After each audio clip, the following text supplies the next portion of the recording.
ಇದು ತೀರಾ ನದಿ ಡ್ಯಾಮ್ಗಳು ಬೇಡ. ಆ ಕೆರೆಗಳು ಬೇಸಿಗೆಯಲ್ಲಿ ನೀರು ಬತ್ತುತ್ತೆ. ಅವಾಗೆಲ್ಲ ರೈತರು ಏನು ಮಾಡ್ತಾರೆ ಗೊತ್ತಾ? ನನಗೆ ಗೊತ್ತಿರೋ ನಾಲೆಡ್ಜ್ ಹೇಳ್ತಾ ಇದ್ದೀನಿ. ಟ್ರ್ಯಾಕ್ಟರ್ ತೊಗೊಂಬರ್ತಾರೆ, JCB ತೊಗೊಂಬರ್ತಾರೆ, ತುಂಬ್ಕೋತಾರೆ, ಹೊಲಕ್ಕೆ ಹೋಗಿ ಮಣ್ಣು ಹಾಕ್ತಾರೆ. ಫಲವತ್ತಾಗಿರುತ್ತೆ ಅದು.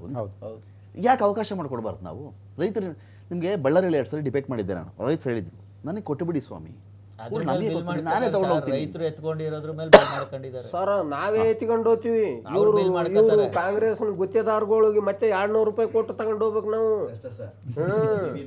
ಚರ್ಚೆ ಮಾಡ್ತಿದ್ದೆ. ರಾಜಕಾಲುವೆ ಹೂಳು ಸಿಕ್ಕಾಪಟ್ಟೆ ತೆಗೆದುಬಿಟ್ಟಿದ್ದೀವಿ. 5,000 ಕೋಟಿ 4,000 ಕೋಟಿವರೆಗೂ ರಾಜಕಾಲುವೆ ಹೂಳೆ ತೆಗೆದಿದ್ದೀವಿ ಅಂತ ಹೇಳಿದ್ರು. ಕೋರ್ಟಲ್ಲಿ ಒಂದು ಕ್ವಶನ್ ಬಂತು ಅದಕ್ಕೆ. ನೀವು 5,000 ಕೋಟಿಗೋ 4,000 ಕೋಟಿಗೋ ಹೂಳು ತೆಗೆದಿದ್ದೆ ನಿಜ ಆದರೆ 7 ನಂದಿ ಬೆಟ್ಟ ಬೆಂಗಳೂರಲ್ಲೇ ಇರಬೇಕಾಗಿತ್ತು ಅಂತ. ಅಷ್ಟೆತ್ತರಕ್ಕೆ ಇರಬೇಕಾಗಿತ್ತು ಅಂತ. ಹೂಳಲ್ಲಿ ಅಂದರೆ ಅದು ಕತೆ ಇಲ್ಲ, ತೆಗೆದ್ವಿ ಅಂತ. ಹೂಳು ತೆಗೆದಿದ್ದೀವಿ ನಾವು ಅಂತ. ಸಿಟಿ ಒಳಗಡೆ ಡ್ರೈನೇಜ್ ವಾಟರ್ ಸಿವೇಜ್ ಎಲ್ಲ ವಾಟರ್ ರೈನ್ ವಾಟರ್ ಡ್ರೈನೇಜ್ ಕಲ್ಲು ಹಾಕು ತೆಗೆಯೋದು ಎಷ್ಟು ಕೋಟಿ ಹೋಗುತ್ತೆ ಹೇಳಿ. ಓಕೆ, ಬ್ಯಾಂಗ್ಳೂರು ಸಿಟಿ ಒಳಗಡೆನೆ ಕಲ್ಲು ಹಾಕೋದು ತೆಗೆಯೋದು, ಅಂದರೆ ಅದೇ ಕಲ್ಲು ತೆಗೆಯೋದು ಅದೇ ಕಲ್ಲು ಹಾಕೋದು. ಓಕೆ, ಸ್ವಲ್ಪ ಡ್ರೆಸ್ಸಿಂಗ್ ಮಾಡ್ತಾ ಇರ್ತಾರೆ ಅಲ್ಲಿ. ಮರಿಗಳಿಗೂ ಡ್ರೆಸ್ಸಿಂಗ್ ಮಾಡ್ತಿರ್ತಾರೆ, ಫ್ರೆಶ್ ಮಾಡ್ತಾರೆ ಬಣ್ಣ. ಸರ್ DPR ಗೆ 1,200 ಕೋಟಿ ಕೊಟ್ಟವಿ ಅಂತೇಳಿ ಕಾಂಗ್ರೆಸ್ನವ್ರು ಹೇಳ್ತಾರೆ ಸರ್. ಅದು ಬೆಣ್ಣೆಹಳ್ಳಿ ಯೋಜನೆಗೆ ಇವತ್ತಿಗೂ ಯಾಕೆ ಪ್ರಾರಂಭ ಮಾಡವಲ್ರಿ ಸರ್? ಅದು ಇದೇ ಕೋನ್ ರೆಡ್ಡಿ ಅವ್ರು ನನಗೆ ಕೇಳಿದ್ರು, ಮೇಟಿ ಅವ್ರೆ 1 ಲೆಟರ್ ಕೊಡ್ರಿ ಸರ್ ಸರ್ಕಾರಕ್ಕೆ ಹೂಳು ಎತ್ತಲಿ ಅಂತ. ಹೂಳು ಎತ್ತದ್ರಾಗ ಆಸಕ್ತಿ ಇವ್ರಿಗೆ, ಆ ಯೋಜನೆ ಮಾಡಿದ್ರಾಗ ಆಸಕ್ತಿ ಇಲ್ಲ. 200 ಕೋಟಿ ರೂಪಾಯಿ ಹೂಳು ಎತ್ತೋದಕ್ಕೆ ಕೇಳ್ತಾರೆ ಕೋನ್ ರೆಡ್ಡಿ ಅವರು. ಇನ್ನ 300 ಕೋಟಿ ಆಗಿಬಿಟ್ರ ಅರ್ಧ ಪ್ರಾಜೆಕ್ಟೇ ಮುಗಿದು ಬಿಡ್ತದಲ್ರಿ ಸರ್. ಕರೆಕ್ಟ್. ಇಲ್ಲಿ ಇನ್ನೊಂದು ಕಡೆ ನಾನು ದಿನೇಶ್ ಅವರೇ ನಿಮ್ಗೆ ಕೇಳಿಬಿಡ್ತೀನಿ. ಇಲ್ಲಿ ಪ್ರಶ್ನೆ ಏನು ಅಂತ ಹೇಳಿದ್ರೆ, ಇದು ಜನಕಲ್ಯಾಣದ ದೃಷ್ಟಿಯಿಂದ ಈ ಬಜೆಟಲ್ಲಿ ಸ್ವಲ್ಪ ಏನಾದರೂ ಕಾಣಿಸ್ತಿದೆಯಾ ಅಂತ. ಜನಕಲ್ಯಾಣ ಇವ್ಯಾವೂ ಕೂಡ ರಿಟರ್ನ್ಸ್ ಬರದೇ ಇರೋ ಅಂತ ಕೆಲವರು ಹೇಳ್ತಾರೆ. ಬಟ್ ಇದೇ ಸಿದ್ದರಾಮಯ್ಯನವ್ರು ಮಾತಾಡ್ತಾರೆ. ತಮಿಳ್ನಾಡಲ್ಲೂ ಕೂಡ ಒಂದು ದೊಡ್ಡ ಅಧ್ಯಯನ ನಡೆದಿತ್ತು. ಸಿಂಗಾಪುರಿಂದ ಯಾರೋ ಡೆಲ್ಲಿಗೆ ಬಂದಿದ್ರು ಅಂತೆಲ್ಲ ಮಾತಾಡ್ತಾರೆ. ಇದೊಂದು ಒಳ್ಳೆ ಮಾಡೆಲ್ ಇದೆ. ಜನಗಳಿಗೆ ಈಗ ಹಣ ಕೊಟ್ಟರೆ ಅದರಿಂದ ಎಕಾನಮಿಗೆ ಒಂದು ಚೈತನ್ಯ ಸಿಗುತ್ತೆ, ರೊಟೇಟ್ ಆಗುತ್ತೆ, ಅದು ಬೇರೆ ಬೇರೆ ಕಡೆಗೆ ಅದು ಇನ್ವೆಸ್ಟ್ಮೆಂಟ್ಗೂ ಕೂಡ ಅನುಕೂಲವಾಗುತ್ತೆ ಅಂತ ಹೇಳಿ. ಈಗ ಈ ಜನಕಲ್ಯಾಣ ವಿಚಾರಕ್ಕೆ ಅಂತ ಬಂದಾಗ, ಈಗ ವಿಶೇಷ ಚೇತನರಾಗಲಿ, ಮಹಿಳಾ ಮತ್ತು ಮಕ್ಕಳ ವಿಚಾರ ಆಗಲಿ, ಅಥವಾ ಅಂಗನವಾಡಿ ವೃದ್ಧಾಪ್ಯ, ಅವ್ರ ಗೌರವಧನ, ವೃದ್ಧಾಪ್ಯ, ಇದೆಲ್ಲ ಜಾಸ್ತಿ ಮಾಡ್ತಿರೋದು ವಿಚಾರ.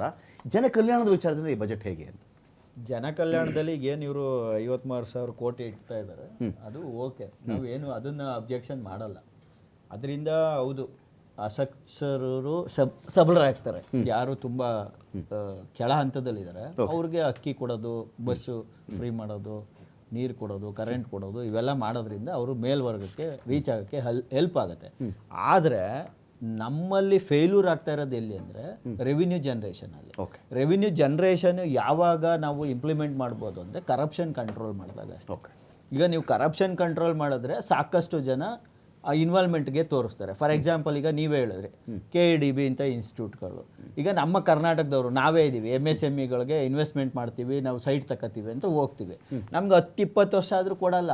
ಯಾರೋ ಬೇರೆ ರಾಜ್ಯದವನು, ಬೇರೆ ದೇಶದವನಿಗೆ 100 ಎಕರೆ 1000 ಎಕರೆ single window, single suitcase ತಗೊಂಡು ಕೊಡ್ತಾರೆ. ಅದರಿಂದ ಡೆವಲಪ್ಮೆಂಟ್ ಸಾಧ್ಯ ಇಲ್ಲ. ಯಾವಾಗ ನಮ್ಮ ಜನಗಳು ಶಕ್ತರಾಯ್ತಾರೆ, ನಾವು ಪುಕ್ಸಟೆ ಕೇಳೋದನ್ನ ಬಿಟ್ಬಿಡ್ತೀವಿ. ನಾವು ವಿದೇಶದವರು ಅವ್ರು ತಗೊಂಡು ಹೋಗ್ತಾರೆ. ನಮ್ಮನ್ನ ಡೆವಲಪ್ಮೆಂಟ್ ಮಾಡಿ, ನಮ್ಮನ್ನ ದುಡಿಯಂಗ್ ಮಾಡಿ, ನಮ್ಗಳಿಗೆ ಅವಕಾಶ ಕಲ್ಪಿಸಿ. ಈಗ ಕನ್ನಡಿಗರಿಗೆ ಕೊಡಿ ಮೀಸಲಾತಿನ, ಸಿಂಗಲ್ ವಿಂಡೋ ಕೊಡ್ತೀವಿ KEDBಲಿ ಅಂತ ಮಾಡಿ, ಬೇರೆ ಬೇರೆ ಕ್ಷೇತ್ರಗಳಲ್ಲಿ ಸಿಂಗಲ್ ವಿಂಡೋ ಮಾಡ್ತೀವಿ ಕನ್ನಡಿಗರಿಗೆ ಅಂತ ಮಾಡಿ. ಅದನ್ನ ಮಾಡಲ್ಲ. ಕನ್ನಡ ಏನೋ 60% ಇರಬೇಕು ಬೋರ್ಡಲ್ಲಿ, 40% ಇರಬೇಕು, ಮಸಿ ಬಳಿತೀವಿ.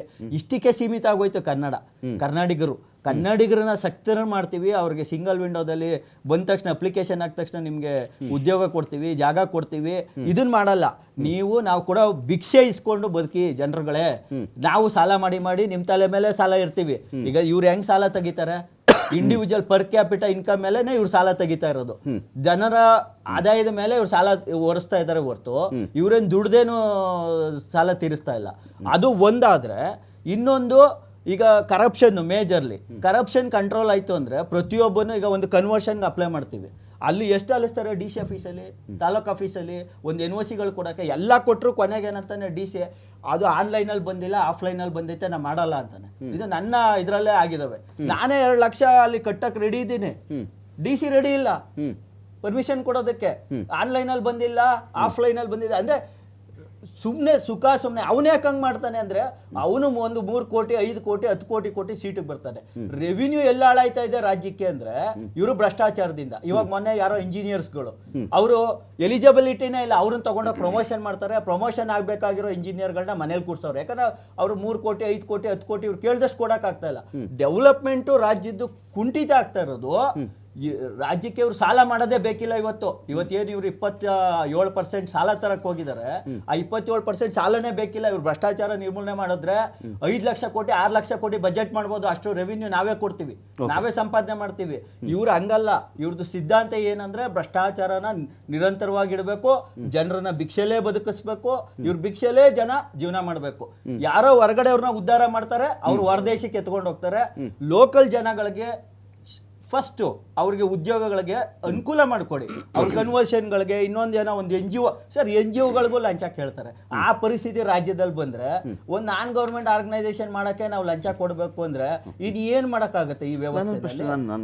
ಇದನ್ನ ಫಸ್ಟು ಸಿದ್ದರಾಮಯ್ಯ ಅವ್ರು ಸರಿ ಮಾಡಬೇಕು. ಆ ಭಾಗ್ಯ ಕೊಡಿ, ಫಸ್ಟು ಭ್ರಷ್ಟಾಚಾರ ಮುಕ್ತ ಭಾಗ್ಯಗಳನ್ನ ಕೊಡಿ. ಆವಾಗ ರಾಜ್ಯ ಆಟೋಮೆಟಿಕ್ ಆಗಿ ಡೆವಲಪ್. ಈಗ ನಾನು ಯಾವುದೇ ಖಾಸಗಿ ಆಸ್ಪತ್ರೆಗಳ ವಿರೋಧಿ ಅಲ್ಲ, ನಾನು ಖಾಸಗಿ ಶಾಲೆಗಳ ವಿರೋಧಿ ಅಲ್ಲ.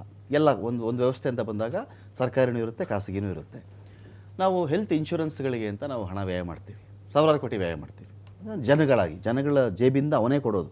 ಒಂದು ಕಂಪ್ನಿ ಕೆಲಸ ಮಾಡಿದ್ರೆ ನನಗೆ ಇಷ್ಟು ದುಡ್ಡು ಬರುತ್ತಪ್ಪ, ನನ್ನ ಮನೆಗೆ ಒಂದು ಆರೋಗ್ಯ ಇರಲಿ ಅಂತ ಹೇಳಿ, ಇದೊಂದು ಭಾಗ. ಶಾಲೆಗಳಂತ ಬಂದಾಗ ಈ ಖಾಸಗಿ ಶಾಲೆಗಳು ನೋಡಿ, ಈಗ ನಮ್ಮ ದಕ್ಷಿಣ ಭಾರತದಲ್ಲಿ ಜನಸಂಖ್ಯೆ ನಾವು ಕಂಟ್ರೋಲ್ ಮಾಡಿದ್ವಿ, ಉತ್ತರ ಭಾರತದಲ್ಲಿ ಕಂಟ್ರೋಲ್ ಮಾಡಲಿಲ್ಲ ಅಂತೆಲ್ಲ ಇದೆಯಲ್ಲ. ಇವತ್ತಿಗೆ ಒಂದು ಮಗು, ನಾನು ಸ್ವಲ್ಪ ಒಳ್ಳೆ ಎಜುಕೇಷನ್ ಕೊಡಿಸ್ತೀನಪ್ಪ ಅಂತ ಹೇಳಿದ್ರೆ 1 ವರ್ಷಕ್ಕೆ ಒಂದು ಮಗುಗೆ 1 ಲಕ್ಷ ರೂಪಾಯಿ ಬೇಕು. 2 ಮಕ್ಕಳಿದ್ರೆ 2 ಲಕ್ಷ, 3 ಮಾಡ್ಕೊಂಡಿದ್ದರೆ 3 ಲಕ್ಷ ಖರ್ಚು ಮಾಡಬೇಕು ಬರೀ ಎಜುಕೇಷನ್ ಮಾತ್ರ. ಇನ್ನು ನಾನು ಅಕಸ್ಮಾತ್ ಮಗುಗೆ ಹುಷಾರಿಲ್ಲ ಅಂತ ಹೇಳಿದ್ರೆ ಸಣ್ಣ ಟೆಸ್ಟ್, ಅಲ್ಲಿ ಒಂದು ಜ್ವರ ಅಂತ ಹೋದ್ರೆ ಸಾಕು, ಸರ್ ಇದು ಡೆಂಗ್ಯೂನಾ ಮಲೇರಿಯಾನಾ ಇದು ಚಿಕನ್ಗುನ್ಯಾ ಆಗಿಬಿಟ್ಟಿದೆಯಾ, ನೀವು ಟೆಸ್ಟ್ ಮಾಡಿಸ್ಬೇಕು ಅಂತ ಬರೆದ್ರೆ 3,500 ಕೊಡಬೇಕು ನಾನು ಟೆಸ್ಟ್ಗೆ. ಆಮೇಲೆ ನೋಡಿದ್ರೆ ನಾರ್ಮಲ್ ಅಂತ ಬರುತ್ತೆ. ಅಲ್ಲಿ ಇದು ಯಾವುದು ಬಂದರೆ ಒಂದು ಸಣ್ಣ ಜ್ವರ ಅಂತ ಬರುತ್ತೆ, ಬಿಡಿ ಅದರದ್ದು ಇನ್ನೊಂದು ದಿನ ಮಾತಾಡೋಣ ಅದ್ರ ಬಗ್ಗೆ. ಸೊ ವ್ಯವಸ್ಥೆ ಹೀಗಿರಬೇಕಾದ್ರೆ ನಲ್ಲಿ ಶಿಕ್ಷಣಕ್ಕೆ ಅಂತ ನಾನು ನೋಡ್ತಾ ಇದ್ದೀನಿ, ಇಲ್ಲಿ 10% ಇಟ್ಟಿದ್ದೀವಿ ನಾವು.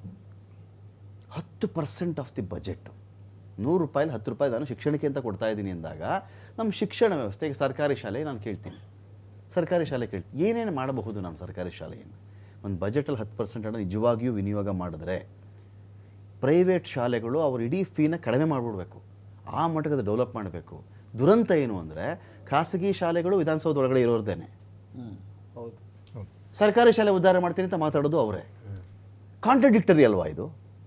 ನಾನೇ ಮಂತ್ರಿ, ನಾನೇ ಶಾಸಕ, ನಾನೇ ಉದ್ಧಾರ ಮಾಡ್ತೀನಿ ಅಂತ ಹೇಳ್ತಾ ಇದ್ದೀನಿ, ನನ್ನದೇ ಶಿಕ್ಷಣ ಸಂಸ್ಥೆಗಳಿವೆ, ನಾನು ಯಾರನ್ನು ನಂಬೋಣ ಇವಾಗ ಅಂತ?